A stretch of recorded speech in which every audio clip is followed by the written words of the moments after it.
Je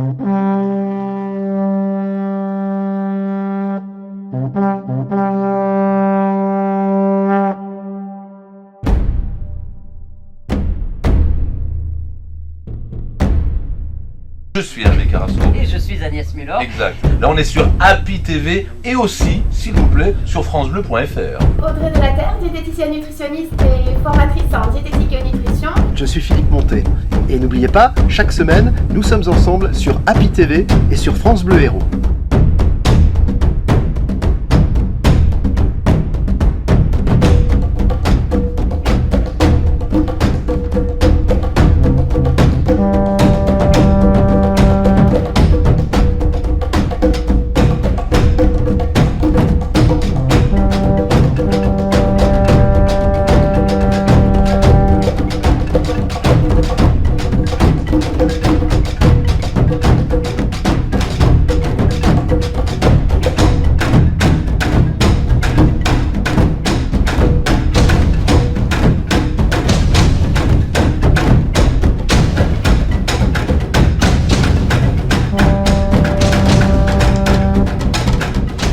Bien bonjour et bienvenue à vous tous pour ce tout nouveau numéro d'Happy TV, le mag. Cette semaine, je vais vous amener faire du sport, mais pas n'importe quel sport. Nous allons parler plongée, nous allons parler Ferrari, nous allons parler triathlon et nous passerons bien sûr par Palavas pour vous faire découvrir la fête de l'anguille. Mais pour le moment, place au sommaire en images.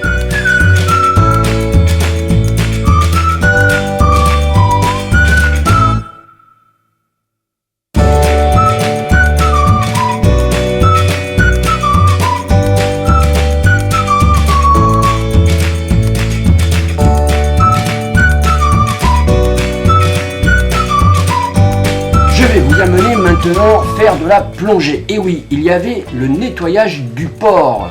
Regardez ça.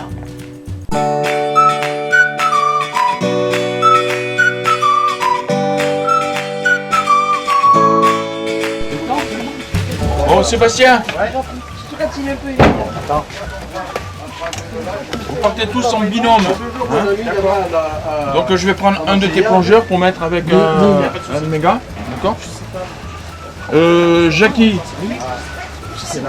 tu plongeras avec Gérard. Hein? Bah oui, parce que... Ah, tu trouves un vélo, tu montes dessus, il te filme. Tout est basé par rapport à toi. C'est pas un problème. En plus, elles sont pas loin, donc ça pourrait être sympa.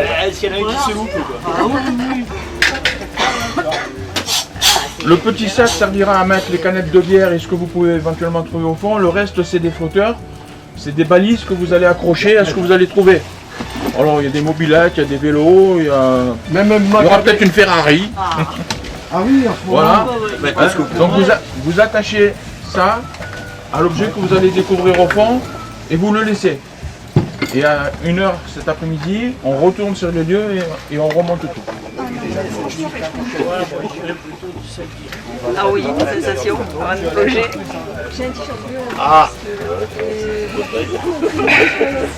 Le seul truc qui va flotter, c'est moi.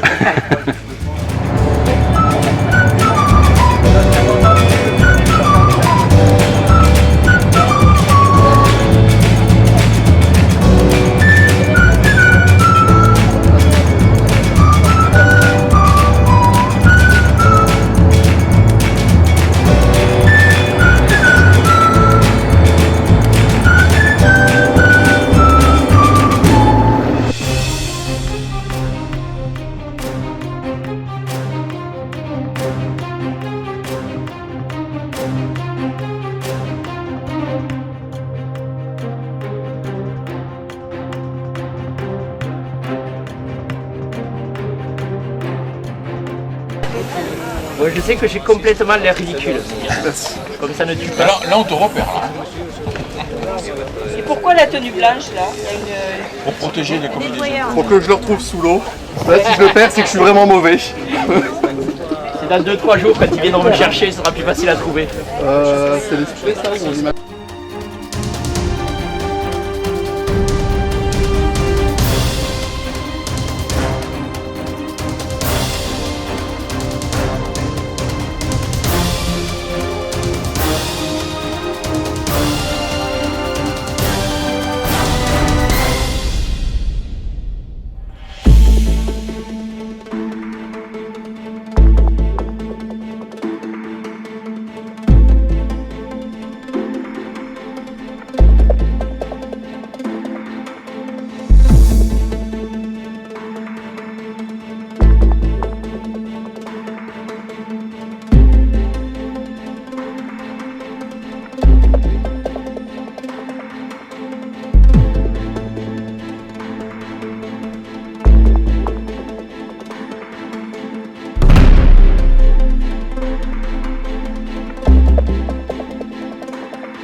Dans les passés, on a ramassé à moins 6. Non, je dis, il y a des années, on remplit les bennes avec les vélos, les tables, les chaises. Enfin, il n'y a que les macabées qu'on n'a pas trouvé encore.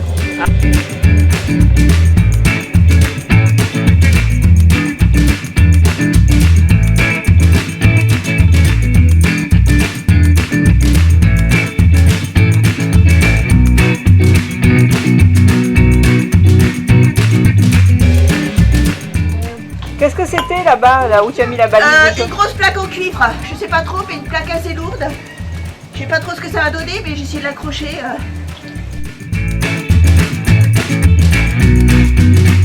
Le nettoyage du port, vous en pensez quoi?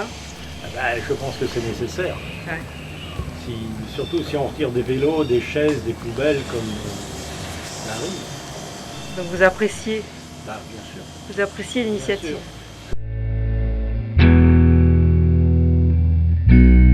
J'ai déjà vu une sirène. Merci pour la sirène. La sirène est Sébastien, alors, qu'est-ce que tu as trouvé? Un bouquin d'eau et une grosse plaque de fer, mais vraiment assez Une grosse? importante, et de multiples petits déchets.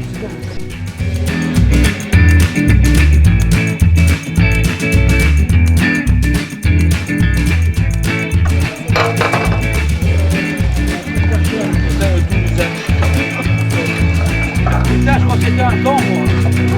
Dis-nous question de cette journée, alors comment ça s'est passé? Eh bien, disons bien,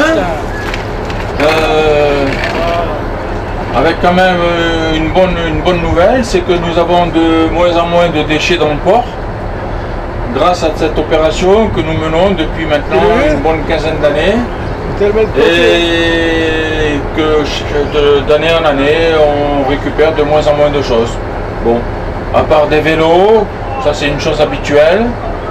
Maintenant, cette année, on n'a pas eu, je dirais, la chance, mais c'est aussi bien de ne pas trouver ni de baignoire, ni de tondeuse, ni de lavabo, ni autre chose qu'on a eu trouvé pendant un certain temps, pendant quelques années, durant quelques années en arrière. Voilà. Donc, satisfaction pour cette année qui a été une année fructueuse au niveau des déchets, on va dire, de moins en moins nombreux. Et le nettoyage, c'est une seule fois dans l'année que tu organises ça au niveau du port? Alors, on le fait une seule fois dans l'opération nettoyage et environnement de la mer. Ça nous arrive de le faire ponctuellement en fonction de certaines demandes et en fonction des objets qui peuvent tomber à l'eau. Des fois malencontreusement par des coups de vent ou autre, et que l'on va rechercher de façon à éviter la pollution.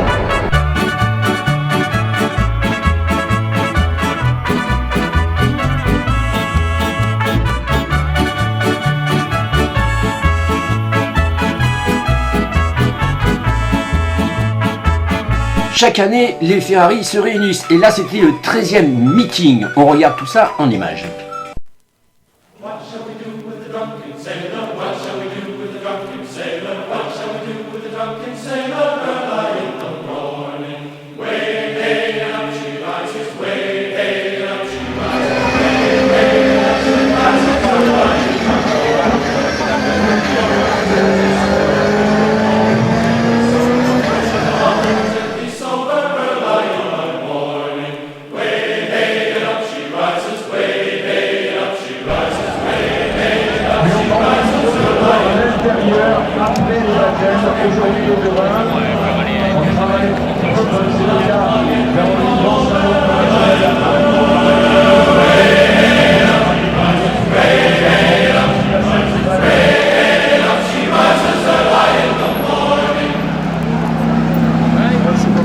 C'est délicat parce qu'on avait décidé de faire des baptêmes uniquement avec les enfants malades.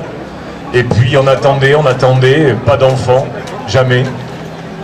1 heure, 2 heures d'attente, toujours pas d'enfants, et on reçoit un coup de téléphone de l'hôpital de la Péronie où le chef de clinique nous dit écoutez, c'est pas possible, ils peuvent pas venir, ils n'ont pas eu l'autorisation, ils sont soit trop fatigués par les traitements, soit ils sont en chambre stérile, ils n'ont pas le droit de sortir.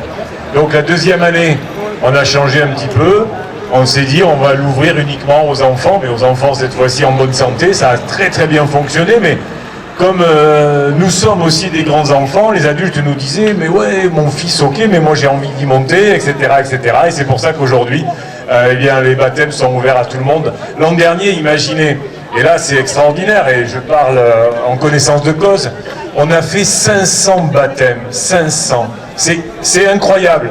Déjà incroyable par rapport à nos amis ferraristes qui ont réussi à tenir le choc, et incroyable aussi par rapport eh bien, à vous, amis spectateurs, puisque vous avez vraiment joué le jeu. 500 baptêmes, ça nous permet vraiment de faire des choses extraordinaires pour ces enfants qui souffrent. Donc merci encore, j'espère que vous serez là toute l'après-midi, demain. Chaque fois que vous voyez marqué 10 € pour le simulateur, 2 € pour la tombola, que vous achetez quelque chose à la boutique Ferrari, eh bien, systématiquement, au centime près, tout est remis à l'association Agir pour un enfant, une association qui est en parrainage avec le Lions Club de la Grande Motte. J'ai d'ailleurs avec moi le vice-président, monsieur Jean Telon, qui est avec le sens interdit, mais qui va bientôt mettre tout au vert. Monsieur le vice-président, ça va, vos hommes sont en place, tout fonctionne? Tout est merveilleusement organisé, donc ça va très bien se passer. Il manque plus que le soleil complet pour que ça soit parfait. Alors comme disait la maman de Napoléon, pour le vous que ça bouge. Mais sûrement. Hein, avec un petit accent corse que j'ai très mal repris. Pour le vous que ça bouge. Mais ça va durer, il n'y a pas de raison. En tout cas, le soleil est présent. On nous avait dit, mais non, il va y avoir des averses, etc.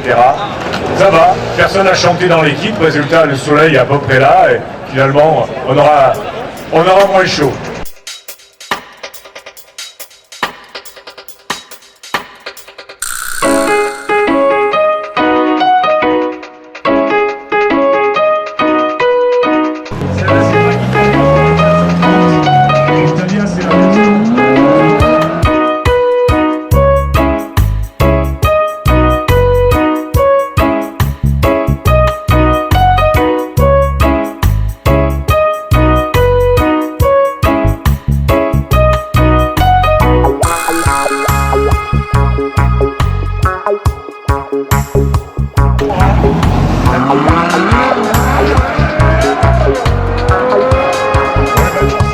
Petit clin d'œil sur Palavas, bien sûr, vous vous en doutez forcément, il y avait la fête de l'anguille.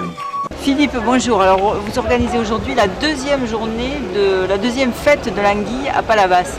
Alors, la fête de l'anguille, il y en a à nouveau beaucoup.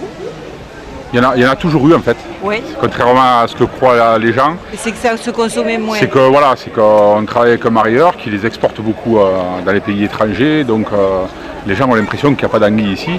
Alors qu'en fait, il y en a toujours eu. Alors après, il y a des années meilleures que d'autres. Hein. Mais bon, il s'est toujours pêché de l'anguille à Palavas. Et ça se pêche où? Dans le canal? Non. Là, c'est pour une démonstration, ouais. Pour que les gens puissent voir en direct le travail. Toutes les demi-heures, là, le pêcheur ira leur faire une petite démonstration. Et sinon, ça se pêche dans tous les étangs autour de Palavas, de Villeneuve, l'étang de l'Or à Moguio, fait un peu de partout, quoi. Alors cette fête-là, c'est une fête annuelle. Qu'est-ce qu'il y a au programme? Il y a bien sûr la dégustation d'anguilles à partir de 19h. Et puis après, il y a toute une thématique autour de l'anguille. Voilà, il y a le ciel, c'est le syndicat mixte des étangs du littoral qui explique un peu la faune et la flore. Il y a les fumeurs d'anguilles, une association. Il y a le comité régional des pêches, le Cépralmar, c'est la région pour la pêche. Voilà, après on peut déguster aussi des coquillages. Et c'est beaucoup consommé, c'est apprécié l'anguille? Non, c'est pour ça que c'est un peu un poisson oublié dans notre région. Donc c'est un peu pour le faire voilà, connaître. À l'époque, moi, mon père me disait qu'ils en mangeaient beaucoup et nous on continue à pêcher, on a pris la relève, mais quelque part on n'en mange plus. Donc au niveau de la région, on a voulu relancer un peu ce produit. Donc il se fait des fêtes d'anguilles, il s'en fait une à Marseillan, il s'en est fait une à Gruissant, et nous à Palavas, c'est la seconde. C'est très local alors? Oui, ouais. Mais il y en a qu'ici? Non, il y en a un peu partout. Non, surtout dans tout le Languedoc-Roussillon. Le Languedoc-Roussillon, en fait, c'est le plus gros producteur d'anguilles sauvages de France. D'accord. Voilà, c'est en gros entre 300 et 400 tonnes d'anguilles par an, pêchées en Languedoc-Roussillon. Donc l'anguille, ça a des propriétés? C'est-à-dire? Je sais pas, c'est très protéiné, C'est très protéiné, c'est pas très gras contrairement à ce qu'on croit. Ouais. Et après, ça a vraiment un goût spécial qu'on retrouve fin, pas. Non? Voilà, c'est très fin, c'est un goût spécial qu'on retrouve pas sur d'autres poissons. Et même les gens qui sont un peu réticents parce que ça ressemble à un serpent, quand on leur fait goûter bien frit comme on fait aujourd'hui, là, c'est rare ceux qui n'aiment pas. Bon, bah alors donc, déguster des on anguilles. pourra aussi la goûter fumée là, parce que juste derrière, là, on voit les tonneaux, là, il a fume, et là c'est une autre méthode. C'est plus une méthode des pays du nord-est de l'Europe, le Danemark, la Suède et tout, où ils fument beaucoup l'anguille. C'est une cuisson à basse température et elle est fumée en même temps. Voilà, c'est autre chose, c'est excellent aussi. Ça change le goût. Ouais, tout à fait.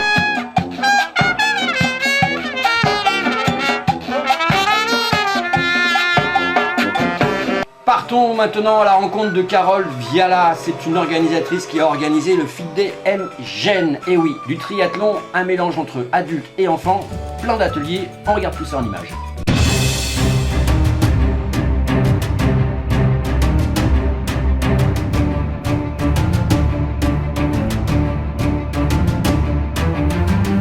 Alors aujourd'hui on a une étape des Fit Days MGEN qui est un événement dont le but est de promouvoir le sport santé.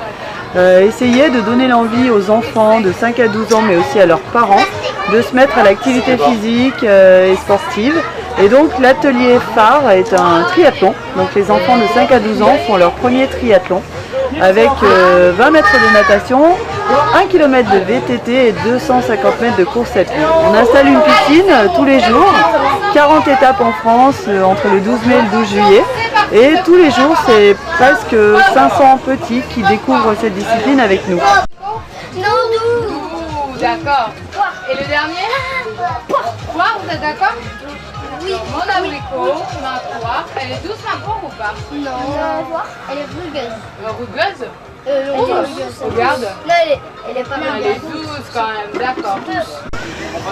Mais les Fit Days MGEN, c'est pas seulement ça. Autour, on a aussi des ateliers éducatifs qui tous essaient de ramener les enfants vers la philosophie du parfait petit triathlète qui va manger des fruits et légumes, qui va bien savoir collecter ses déchets, qui va aussi savoir les gestes qui sauvent, ou encore apprendre les droits des enfants. Avec Solidarité Laïque, on parle de lutte contre la discrimination.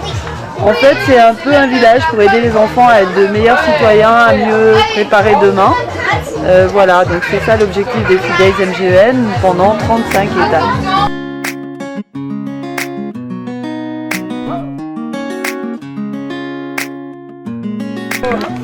Ah là, il veut gagner. C'est bien, en plus, vous avez bien respecté les consignes. Vous avez 40 secondes. Ouais. Ils ont mis 2 pistes. Mais quand ils comprennent, c'est bon, très bien. C'est quoi? Gauche, droite, devant, derrière. D'accord les enfants? On laisse comment? Ouais, super. C'est bon? On commence? Allez. Allez.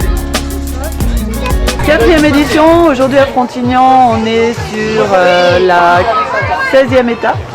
On sera encore demain à Canet-en-Roussillon, demain 5 juin. On sera le 7 juin à Avignon, le 8 juin à l'Est, le 9 juin à Perpignan.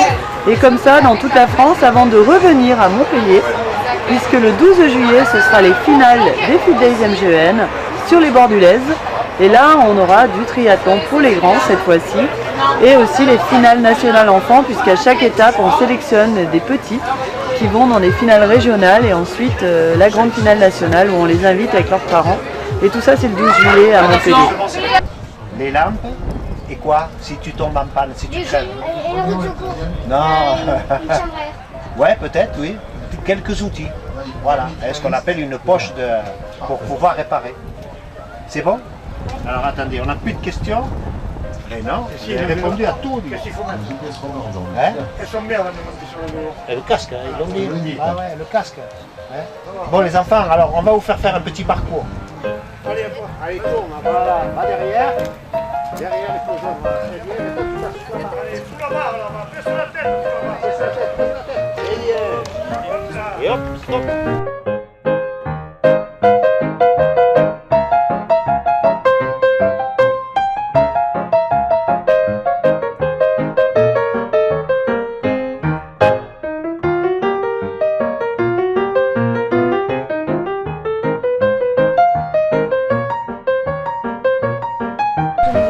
cimetière, vous attaquez par ça. Après, vous pouvez faire la jonction au cimetière là, qui sont au bord de la plage là. D'accord. Allez.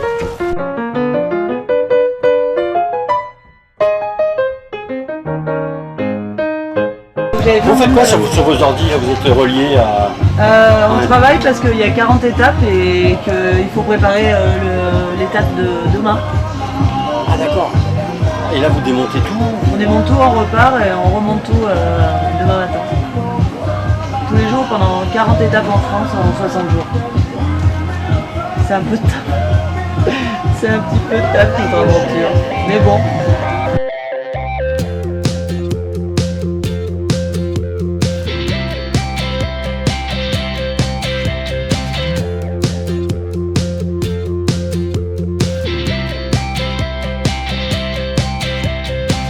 Et n'oubliez pas, le 12 juillet, on vous donne rendez-vous sur l'avenue du Pirée à Montpellier. C'est au bord du Lez et ce sera du triathlon XS, abordable par tout le monde, vraiment très facile, il faut s'inscrire. Vous prendrez le départ aux côtés des meilleurs triathlètes du monde et vous aurez également en levée de rideau la finale des enfants. Et ce sera un grand moment d'émotion, donc le public, tout le monde, venez nombreux ce 12 juillet. C'est toute la journée, le mercredi 12 juillet sur les bords du Lez à Montpellier.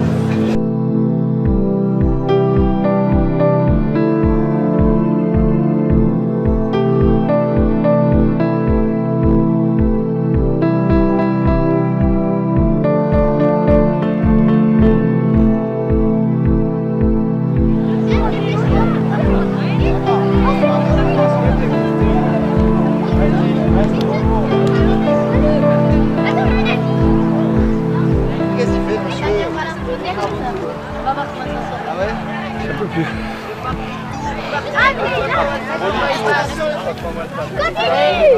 Dans la main.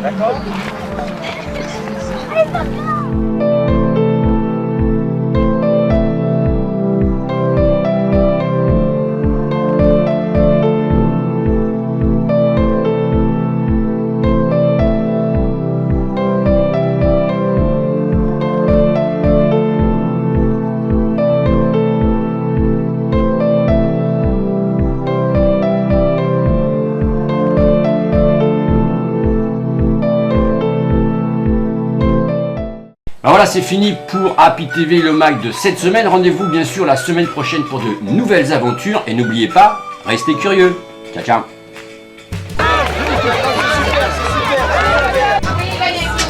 Tu couperas de toute façon. Ouais, t'inquiète. On peut te permettre de... Tu regardes comme s'il y avait quelqu'un qui me parle là ou... Tu regardes là. Là? Là, voilà. Ici. Ouais. Carole, bonjour. Bonjour. Alors, dis-nous. Vas-y. Allez. Fais-moi visiter la cuisine maintenant. Allez, vas-y, c'est là. Vas-y, fais le guide. Allez, vas-y, Marie. Non, là, c'est toi. C'est Marie. C'est qui, chef? Le chef de cuisine, c'est qui? C'est moi, la chef de cuisine. Alors, vas-y, fais voir ce que tu prépares là. Hein? Ah, j'ai déjà préparé les pâtes avec le laisse tomber ça. On a amené des radis, on a préparé des radis pour demain. Comme ça. Ça, les pâtes qu'on a préparées pour demain, pour servir. Et après, il reste pour cuire demain, viande des machins comme ça. Je sais pas qu'est-ce que je dis. Je sais pas pourquoi ils l'ont pas mis dans la vague. Ça, c'est les mystères de l'informatique. Hein. Ouais. C'était bien? Oui, c'était très bien.